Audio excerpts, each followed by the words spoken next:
Well. Welcome back to another video, Chocolatiers.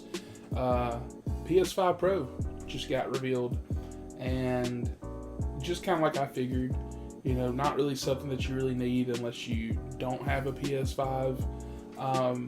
But I don't know. I'm not hyped for it. There's kind of some problems we need to get into. So, without further ado, let's go and get into all these specs. So, it comes with 2 TB SSD. That already is way better than the crap that we got, and for my PS5, I've already put a 2 TB SSD in there for storage and shit. So this is like not bad. This is not awful. And I feel like right there, that's how they're including that in the price, the $700, because these SSDs are high. But this is where we already run into a problem. There's no disk drive. So it's $700, and you still need to get the disk drive if you want to use physical games. That's sure something right there. Now I get it. Most people probably watching these videos probably like, hey, digital only, whatever. And, I've sure got my fair share of friends that I know that only play like Fortnite, Warzone, stuff like that, Apex. So they really don't care anyways. And even like that, if you only play that type of stuff, I don't think you need this upgrade anyways. But it's just one of those things where you're kind of hurting the consumer, especially considering that you're like, hey, because like me, I'm one of those ones I buy everything physical. So let's say I wanted to get this PS5 Pro. Let's say I'm one of those, that I just have to give Sony all my money. I just have to get it. This instantly is knocking me down, going, oh. So I have to also spend, I don't even know how much it is. I think it's like $50 or $100, something like that, for their disk drive. Maybe it's cheaper, but still though, that's still, the fact it doesn't come with, there should have been 2 different options. Let's do, like, they could have done $650 and $700. $650 for this one, $700 for, like, they could have done that. It's just weird. But outside of that, everything else is pretty good about it though. So it's built with the goal to now play games in their quality graphics mode at 60 FPS instead of needing performance mode, which is pretty good. It's got an upgraded GPU, so it's 67% more compute units than PS5, 28% faster memory, 45% faster rendering, which I find is kind of funny though, because I was playing Astrobot last night, and like, I would die, for example, and like it would just load it instantly. So I guess it's just like it's even faster. So that's kind of crazy when you think about it.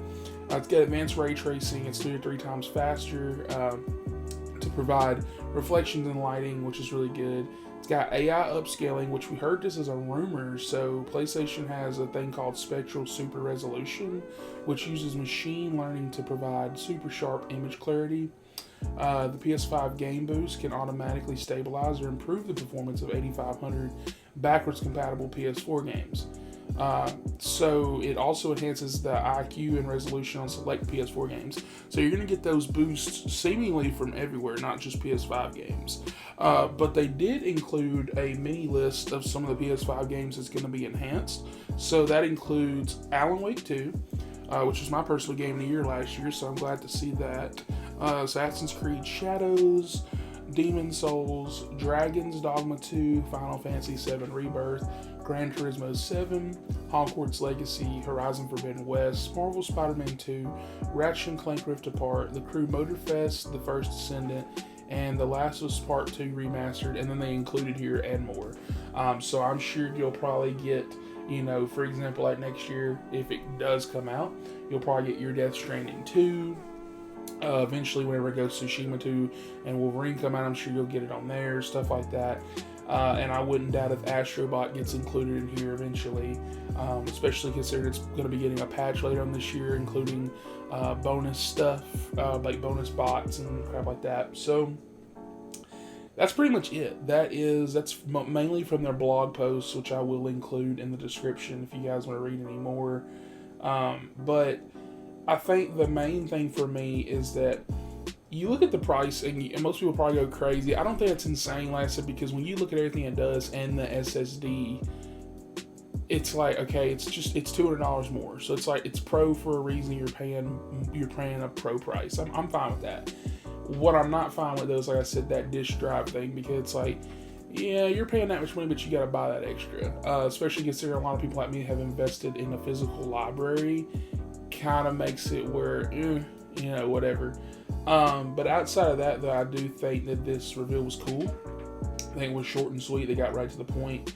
I do wish that they would have, I guess they're not going to change anything with the controller, but the PS5 itself looks different with the stripe. I was just kind of hoping that they would do something else with it outside of a stripe on the PS5. But outside of that, not complaining. It looks a little bit sleeker. It's not as bulky. And yeah, I wonder I wonder how faceplate's gonna work, because people bought those too. So I'm assuming you can't put those on there, but I wonder if they're gonna sell different type of faceplates, because it looks like you're gonna have 4 pieces that you're gonna have to remove. So those are just many problems, many issues I'm sure nobody else cares about, but I probably won't be getting one. But comment down below, let me know your thoughts on this. Let me know about your the disk drive issue, what you feel about the pricing, how you feel about, like I said, even many problems like the faceplates. Let me know if you're going to be getting this or not, because some people, like I said, if you don't have a PS5 and you do digital only games, this is the move. I think you should get this, honestly.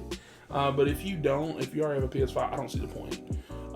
Especially considering that the PS5 came out in 2020 and we're in 2024. I'm just saying, like, we're like a few years away, 3-4 years away from a PS6. So I don't think it's worth the move right now, considering all the games are going to still play on your PS5. But yeah, if you're into this type of stuff, let me know. And with that, please like and subscribe for more, and I will catch you guys on the next one. Yeah, I just want to add that I just looked up how much the disk drive is, and I was actually closer in the ballpark to saying it was almost $100. This shit's fucking $80. Yeah, we're fucking cooked. You're going to tell me right now that the only game right now this year that came out that's like a big deal on PS5 is Astrobot and Final Fantasy. You're telling me the only fucking thing, those are like the only 2 games that came out this year that I'm already playing on my PS5, and you're wanting me to give you $780 fucking dollars to play it because I have them on disc? Yeah, bro, fuck that. We're cooked. $700 fucking, that's crazy.